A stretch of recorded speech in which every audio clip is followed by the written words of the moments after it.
thank you very much, Mary.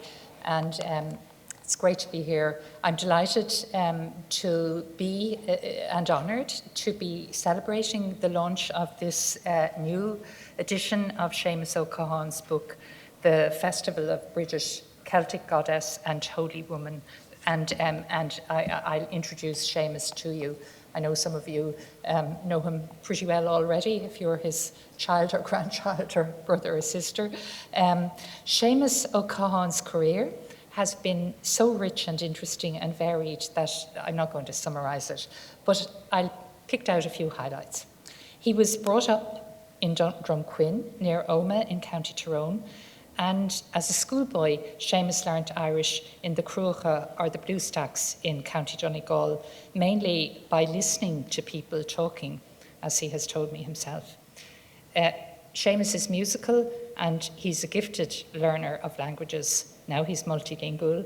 And in fact, he showed this gift very early on by taking the provincial gold medal in Irish as a schoolboy. I guess that's the gold medal for Irish in the province of Ulster. Later, studying Latin and Celtic studies at Queen's University, he published a survey of place names in the Cruacha, and later still a collection of lore from a Cruacha storyteller, Urachlig Cuchtalig. When he completed his MA in Queen's University, Seamus won a scholarship which enabled him to spend a year and a half in Finnmark among the Sami people of Norway, studying their lore and culture.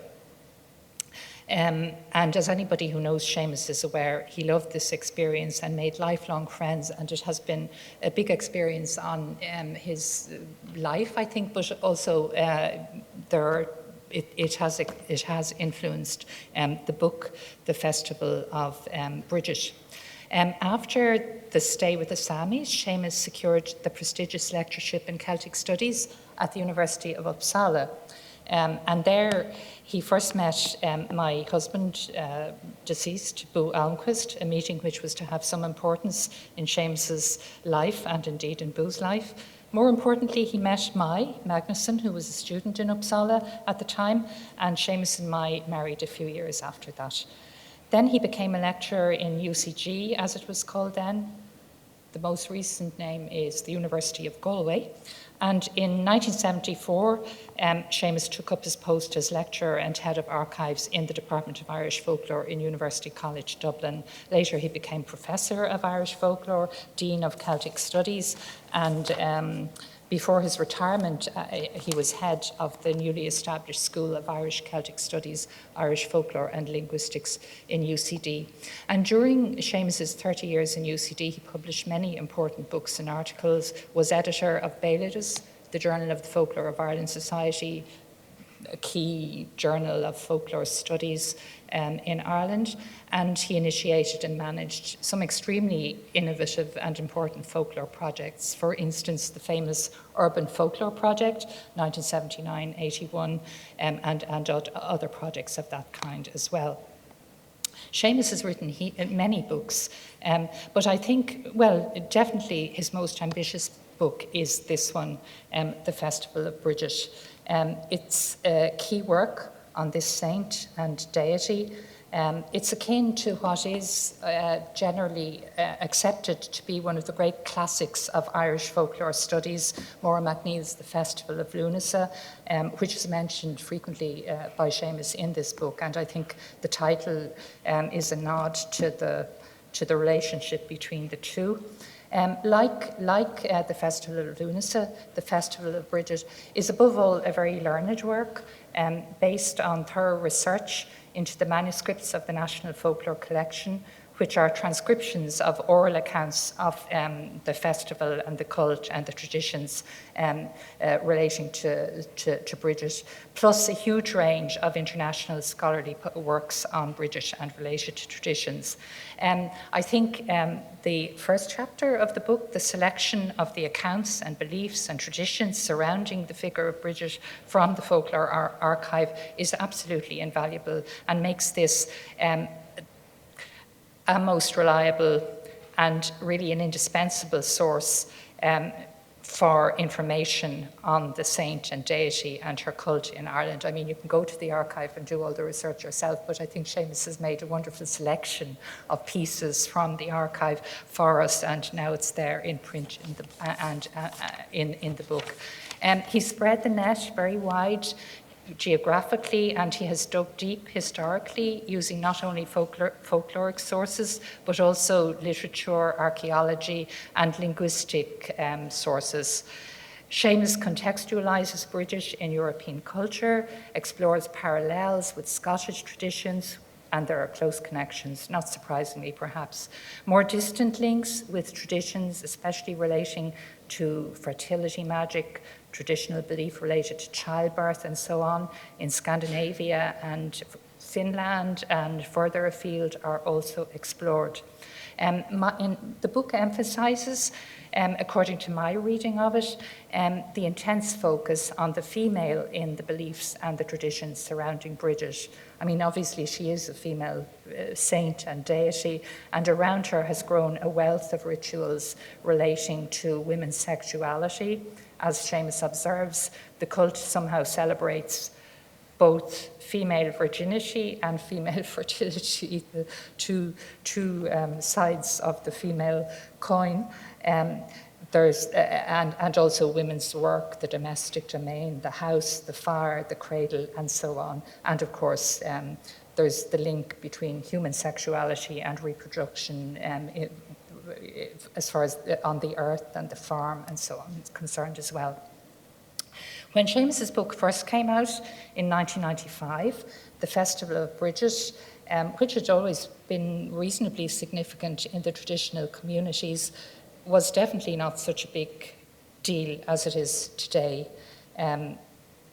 This event here, the whole day devoted to discussions of Bridget indicates, and I guess the main indicator of the revival of Bridget's Day, as that now we have the bank holiday this year celebrating it.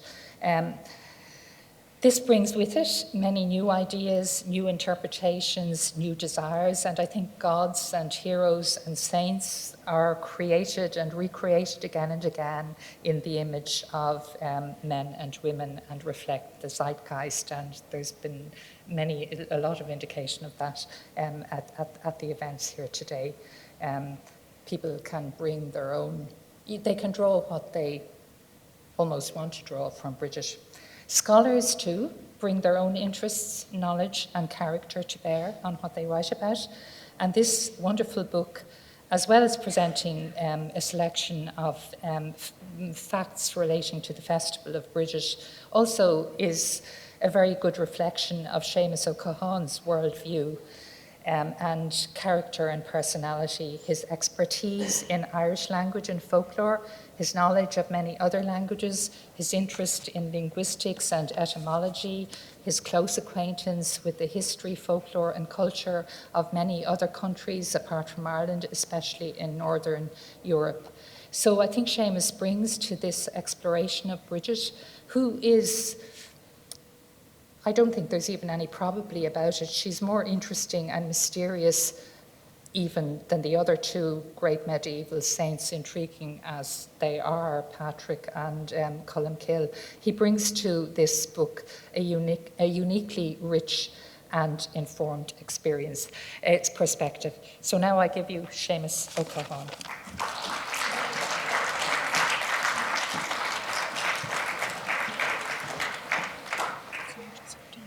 Okay.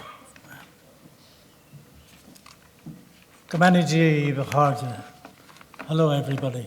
I'd like to begin by thanking Women Spirit Ireland and Mary Conlon for extending an invitation to me here this evening to speak to you, and also for providing for the launch of the Festival of Bridget as part of the programme. My time is limited, more limited than I imagined, so I'm going to have to foreshorten my remarks somewhat. I'm relying on Mary to lower the boom when it's time. You see in front of you a quote from one of the questionnaire replies made to the 1942 questionnaire sent out by the Irish Folklore Commission in January, early in January of 1942. And you'll see actually a copy of that in one of the last slides in this presentation. And this reply was full of information about all the traditional things that went on St. Bridget's Eve and St. Bridget's Day, and beliefs and customs and practices and sayings and so on and so forth. But it finished up by the person who made this response finished up by declaring in no uncertain terms that there were two Bridgets. As far as he was concerned, one up in Kildare and the Bridget from his place. So that underlines really the thrust of what I want to say here, that there is a rich and varied body of material relating to the festival and all the various parts of it in the folklore record. Mary asked me to mention something about names, and I immediately thought, I wonder will there be anybody in the audience called Bridget. I know there's one Bid here. There's another Bridget there, and perhaps Bridget is a second name as well, I would include. And I would say with pride that in my own extended family, and some of them, my own family here in Dublin, and some of my siblings and their wives are here too, there were a number of Bridgets. The book, first edition of the book, was dedicated to my grandmother, Bridget. And I'm glad to mention the publisher of that first edition is also here, Des Donegan, long since retired from DBA, but still with us. Thank you for publishing it the first time, Des. I had a great aunt, Bridget. I had a great grandmother, Bridget. I had an aunt B. I had cousins Bridget and Breege. But there are no Bridgets in the next generation. I'm open to correction on that. But among the descendants of my siblings and among my 34 first cousins and their descendants, not a single Bridget at all. So the name has been greatly in decline, and I would hope that this occasion and these days when there's so much focus all over the country and indeed all over the world on Bridget, that we'll see more Bridgets coming into the world. Perhaps new life breathed into an old name. Also, the place names all around Ireland remind us about Bridget. It'd be impossible to survey all of them, but I went to a website called luganion.ie where you can look at Irish place names, and I put in the name Kilbride, and there are something like 40 Kilbrides all over Ireland. Kilbride. There are holy wells, of course, in many counties in Ireland, sometimes numerous holy wells in some counties. And indeed here in Dublin there is a St. Bridget's Well in Clondalkin, which you see here. And of course I took the Lewis in from Bride's Glen today. So her name is there, and she's remembered in that sense. But the distribution of those names is very curious. The east coast of Ireland is strongly represented, the middle of Ireland. Other parts of Ireland a bit thinner. And my own native province of Ulster is probably worst of all in that respect. I don't know, open to correction again, of a single Kilbride or St. Bridget's Well in Tyrone, or for that matter in County Donegal. There's one in Antrim and there's one in Down. There's one in Armagh. That's it. So we might wonder what the reason for that sort of thing could be, and this is not the place to have an extended debate about that. But I would just think that one of the reasons might well be strong local opposition. Strong boys and strong girls like Derville in Mayo, Brendan and Columcille in Donegal, of course. So the opposition was formidable. But her name was also known elsewhere in Scotland, in the Isle of Man. They even have Lyle Breeshy, B-R-E-E-S-H-E-Y, in Manx Gaelic. So in the Gaelic world, her tradition in names and in other ways, of course, remains strong. The various elements of the information that is in the folklore record deals with, as I said, customs and beliefs associated with the 24 hours of the festival, from the evening on the eve of St. Bridget's Day to the same time the following day. And it was, in that sense, in some ways, it was, in one respect, it was a completely family occasion. It was just done from one house to the next. The same business repeated of feasting, meager feasting, welcoming Bridget in, of course, and then making the crosses and so on. But it was also a community event on Lá Libríde. That was a time for going around the community, and it involved both genders. It involved private individuals, even in places where only one resident of a house might be in a house. I remember having a neighbour once who told me he was putting out Brat Bríde on the eve of the feast, and I asked him what was he using for Brat Bríde.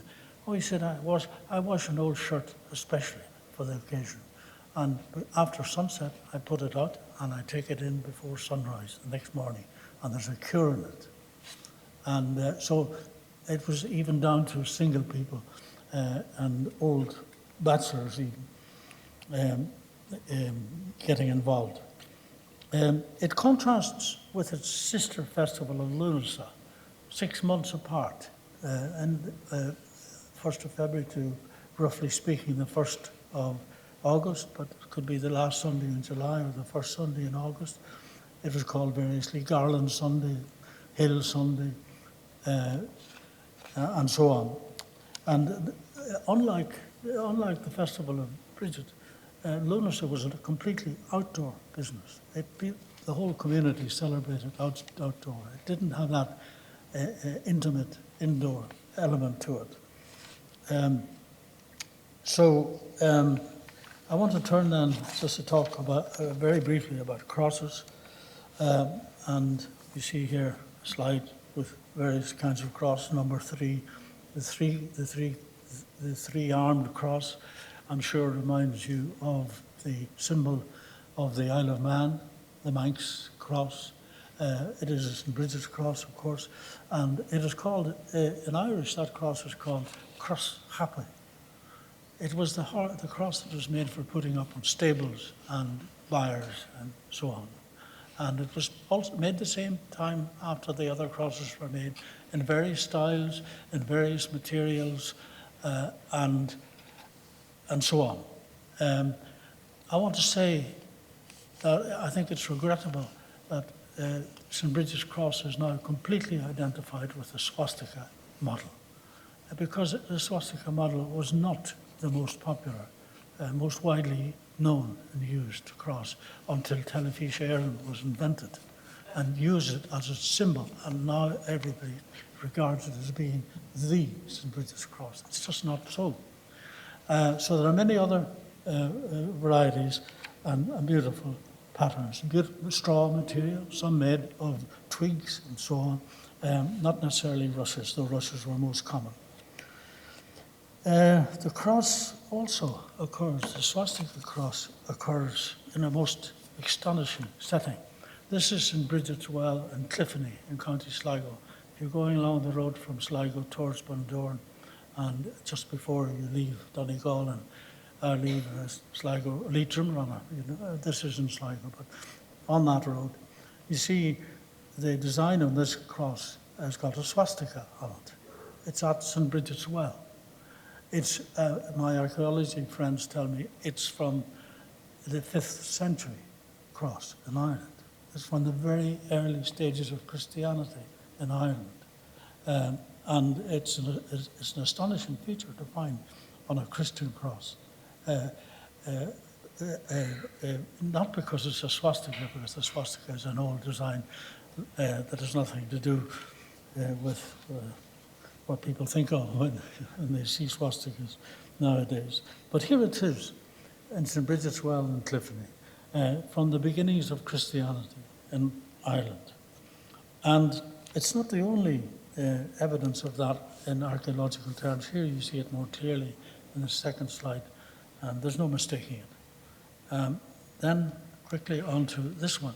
This is a slide I take. This is an image taken from a Sami shaman drum, and it is a cross. There are various figures on it, but what I want to draw special attention to are the roots in the bottom of the cross. You can see that it's a rooted cross. And this was also a feature of the most early Christian crosses in Ireland. They had roots. So you're looking at something that is, of course, older than Christianity itself. These crosses, I think, I'm right in saying there's one in Glencolin. There are many crosses there, but the one I know myself is from Erris in County Mayo. It's in a small graveyard there, and you can go along. It's lying flat, and you can trace the roots on the bottom on this cross. So mention of this image from the Sami people brings us a long way from here, from Ireland. But a lot of the stuff that is in the Irish folk tradition about Bridget can be paralleled internationally and put in context that is extremely important for understanding more about it.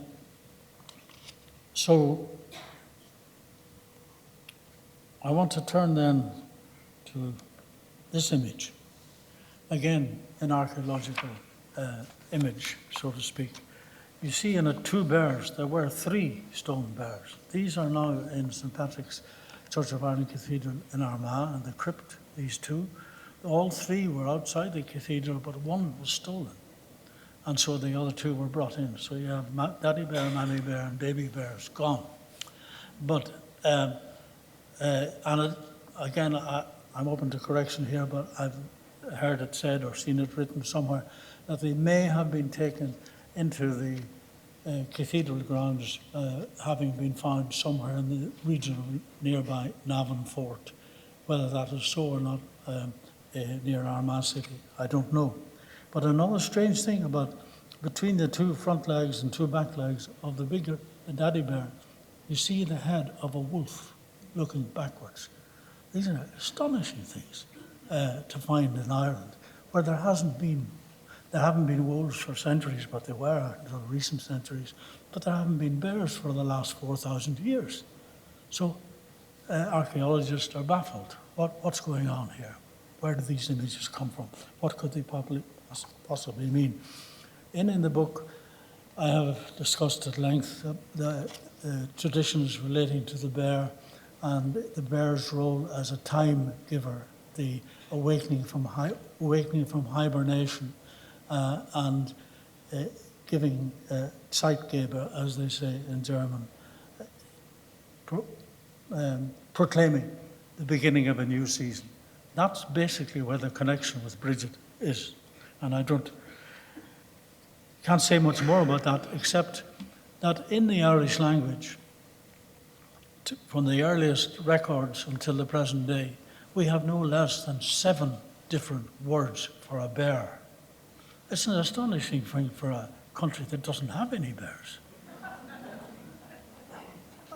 Has no need of even one name, perhaps. Well, not quite, but.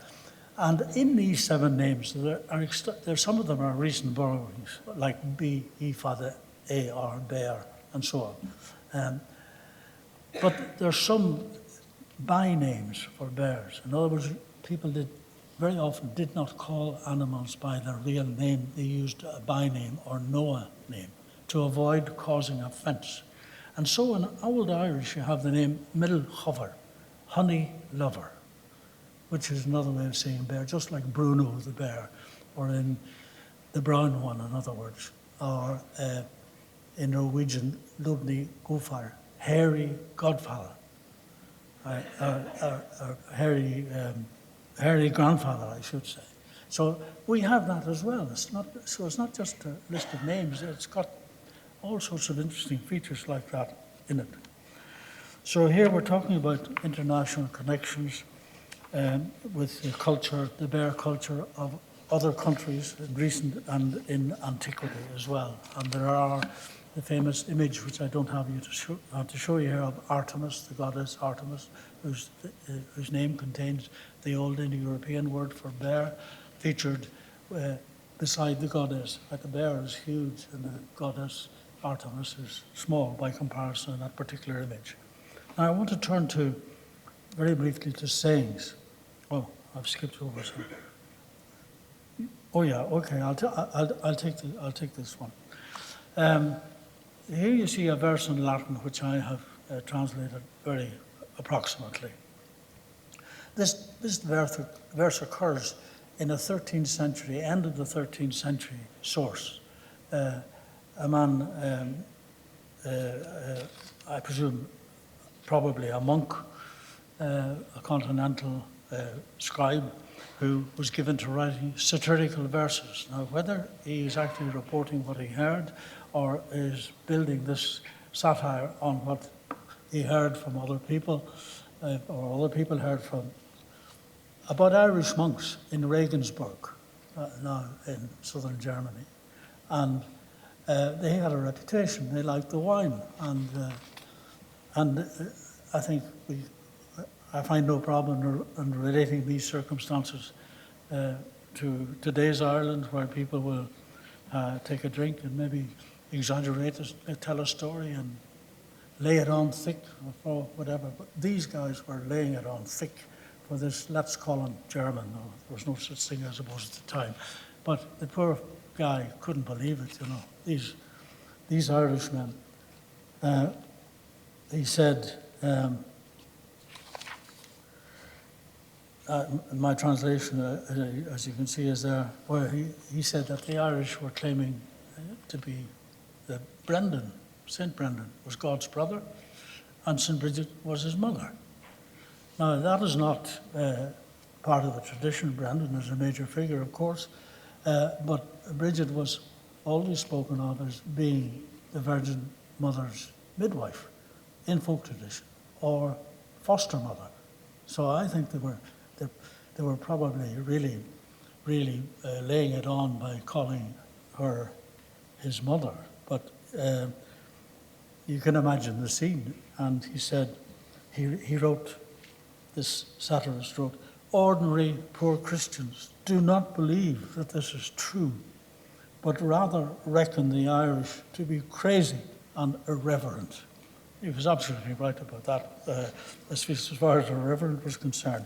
But the interesting thing about that, I think, is that here are these Irish monks, 8 or 9 or 1,100 or 1,000 years ago, on the continent of Europe, boasting about their inside track, and boasting stuff that was out of the folk tradition, not out of the lives of Bridget or any other such source. This is on a different track altogether. Now, they were off message as far as that was concerned. But there it is, there's the evidence for it. And it's really wonderful to be able to parallel these criticisms of 1,000 years ago, let's say, with the actual living tradition as recorded in Ireland in recent times. These monks knew more than their prayers, obviously. So I want to say very quickly another thing about the sources. And here you have a very hard to read, I have to say. I hope you're able to make out some of it. This is the actual questionnaire. They were sent out in Irish and in English. This is the English version of it. You see, January 1942, Irish Folklore Commission, the Feast of St. Bridget. And is it possible to read this at all? Well, I read it very quickly for you. It's too hard. Okay. The Feast of St. Bridget is one of the most important festivals of the Irish year. And with both the saint and her festival are associated a rich body of ancient custom, belief, prayer, proverb, and legend. It is hoped that this questionnaire will help to remind you and the old people of your district of much of this important cultural and literary heritage, and that this first systematic attempt to gather the lore of Bridget or of the Gael may be successful. We rely upon you to do all that you can to record what is still available and to send it to us as soon as it is convenient to you. And then a series of questions that are quite detailed. I think I'll probably, for the sake of saving time, I'll skip over them unless you want me to later go back to them. But this was part of that systematic, professional investigation that was conducted, sponsored by the state, and sponsored to collect all over Ireland, not just in the 26 counties of this state, but all over the island. And this questionnaire and many others like it were circulated over the years. And this particular question, it was one of the most, in this particular instance, it was one of the most successful questionnaires because it brought in over 2,500 manuscript pages of detail from practically certainly every county, and not quite every parish perhaps, but near enough. So it's a wonderful resource. There are other resources as well that are perhaps more readily available, and I would refer you to the schools collection from 1937-38, which is now digitized and available on website, Dúchas. Check it out. It's full of wonderful stuff about the sort of stuff I'm talking about in Irish folk tradition. And of course, there is the whole manuscript collection itself, the main manuscript collection. Most of what I have drawn upon in the Festival of Bridget is from the questionnaire. Some of it is from the main manuscript tradition, but the questionnaire was just so rich, and there's much more work to be done on that. And I think also I'd like to say that there is a need for somebody taking on the task of bringing together all of the material relating to Bridget, all of the folk materials in the School of Scottish Studies in Edinburgh for Scotland and from the Isle of Man, particularly in the Gaelic world, which kept it so well and in which it was so rich. In that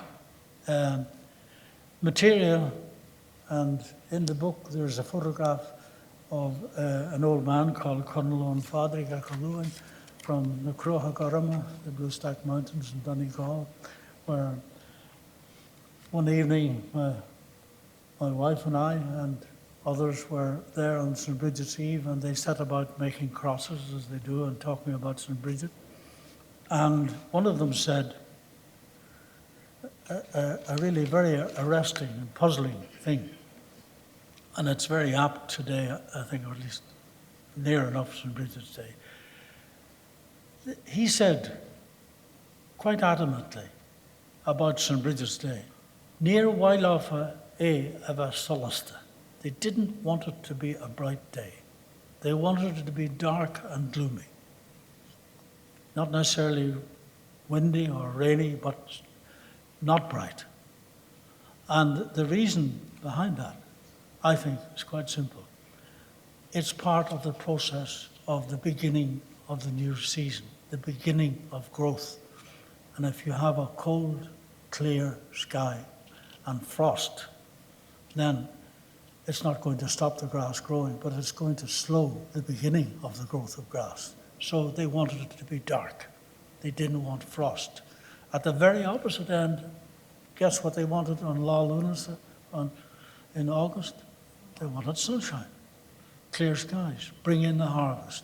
It's all very basic stuff, it seems to me, and very important, and even the simple little sayings, like Níor Wailafa La Librija Va Solasta, bright, illuminated. And so I think that these things should be taken on board quite seriously by scholars who want to know more about what the folk tradition of Bridget is and what its relevance can be in understanding who she might have been. They say also, Ihel Bríde agus Lá Lunasa, St. Bridget's Eve and Lunasa Day. That's it. Ihel Bríde agus Lá Lunasa is on an faddofa. They're the same length. Ihe Hauna gan Bia November, Halloween, without food. Ihanulog gan Aran, Christmas Eve without bread. Ihel Ride gan Im, St. Bridget's Eve without butter. No, without milk, you won't have butter, of course. And then it says, Ishe Shin on Garan Chin. That is a sorry complaint.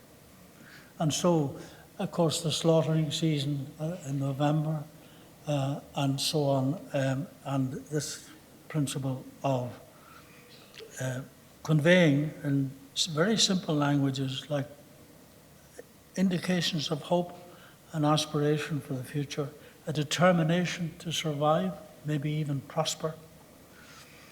The first potential signs of conditions for growth and survival being the name of the game. Even Bridget's name, which contains an element basically meaning growth in terms of stature and standing, and fertility in the wider sense, but also growth in terms of grass. And grass, at that time of year, so precious as it still is, fodder running short, the new grass slow in coming, the milk supply threatened, survival, people's lives on the line. So the name Imbolug, however you may wish to pronounce it, I think is also relevant in that sense, because there's been a lot of stuff talked about what it can mean, what the basic meaning of it is.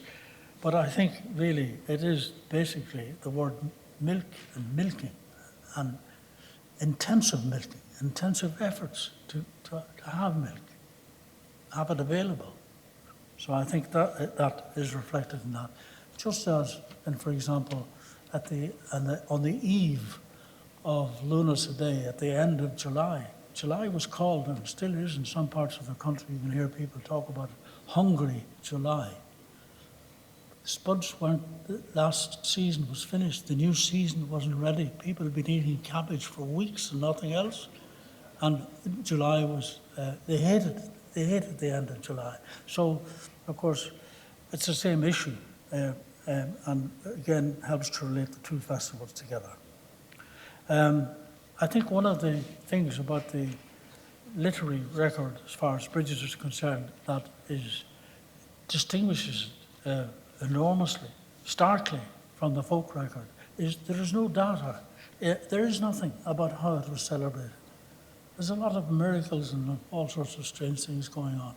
But the sort of detail you get about how the people actually celebrated the festival is in the folk record.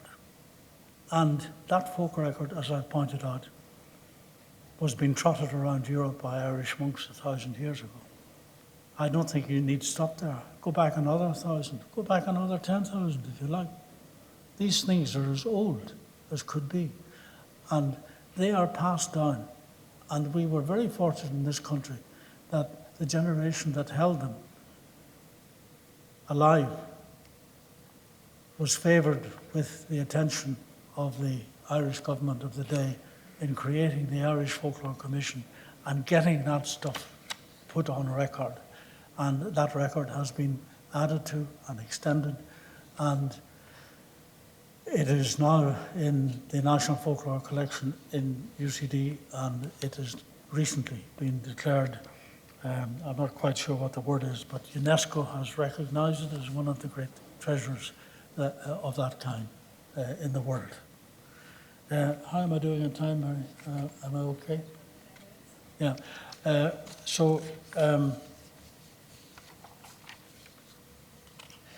I just wanted to say also a word about two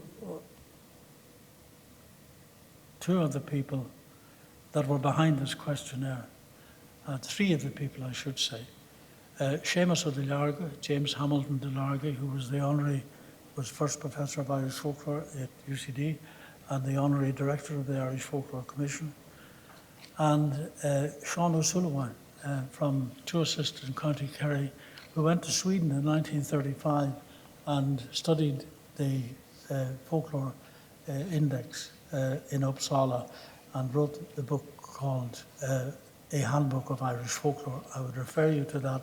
There are chapters in it containing all sorts of information about the details of the festival. The handbook was literally used by collectors, going through the handbook with people who were able to answer the questions and recording, sometimes sound recording, but noting down in many cases what they had to say. And that handbook is now available online as well. It's an e-book. It's a Kindle, and that has been republished. It's long out of print. I have a copy here if anybody wants to have a look at it afterwards if there's time. But anyway, you can find it and you can buy it on wherever you buy e-books. And the third person I wanted to mention is Maura McNeill, who worked with the Irish Folklore Commission in 1942 and for some years after and some years before that. And she it was who wrote that wonderful book about Lunasa, which is a magnificent work of scholarship, and drew on all sorts of sources, but a lot of the folk sources that I have been talking about too.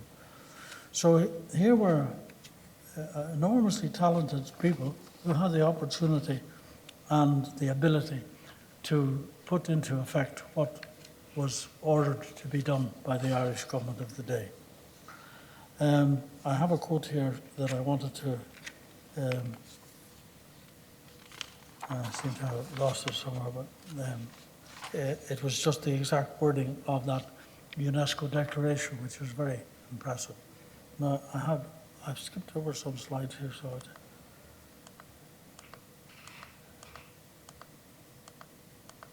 no,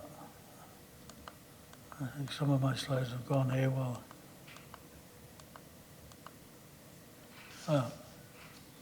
There it is.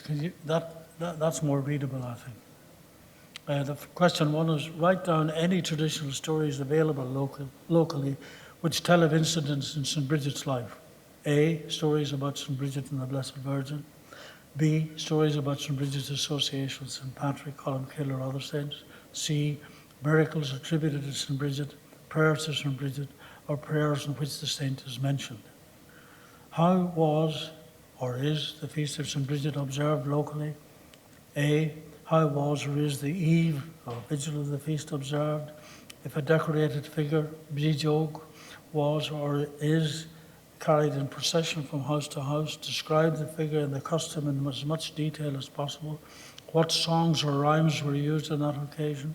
Write down local stories and accounts of the procession. Is there any local explanation of the origin of the custom? Was a sheaf or a cake placed on the doorstep on St. Bridget's Eve? Why? Describe the ceremony.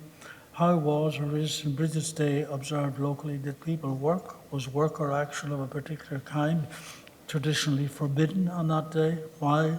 Give details. Were special prayers said on the feast or on its vigil? What were they? Are dresses made locally at the Feast of St. Bridget?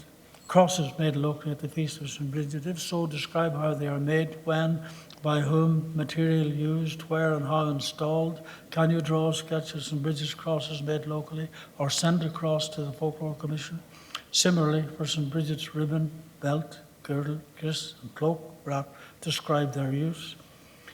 Write down any local lore about the following insofar as they are associated with the Feast of St. Bridget. A, the weather. B, the tides. C, birds and animals. D, agricultural work. E, fishing. F, prosperity and fertility. How was St. Bridget's feast compared or related with other festivals, for example, St. Patrick's Day, in local tradition? Stories about this. Is St. Bridget associated in any way with cows or with milk? And then, are any local wells, churches or graveyards dedicated to St. Bridget? Does the name Bridget or any form of it occur in local place names? Are girls named after the saint in your district? What form does this name take locally? Bridget, Bride, Breege, and in the west of Ireland, believe it or not, Delia, Bedelia. And I heard recently Pidge was mentioned as being Aunt Pidge. Now, whether that's Bridget or not, I don't know. But just two things from that. And first of all, to say that the Commission received something like 300 different crosses from all over Ireland as a result of that request for information and so on. And of course, the Commission had no brief for keeping material objects. That was the business of the National Museum of Ireland. That's where the crosses finished up, and that's where they are today, all 300 of them. Sean O'Sullivan mentioned to me that at that time the National Museum had 5 or 6 crosses. Had no idea what the different regional patterns and designs and materials and so on were. Well, they know now. And that material is in the Museum of Country Life near Castlebar, County Mayo. Yes, just one last remark perhaps. I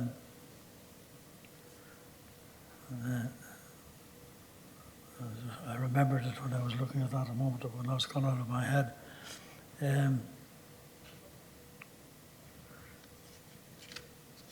Yes, I'll finish on that note.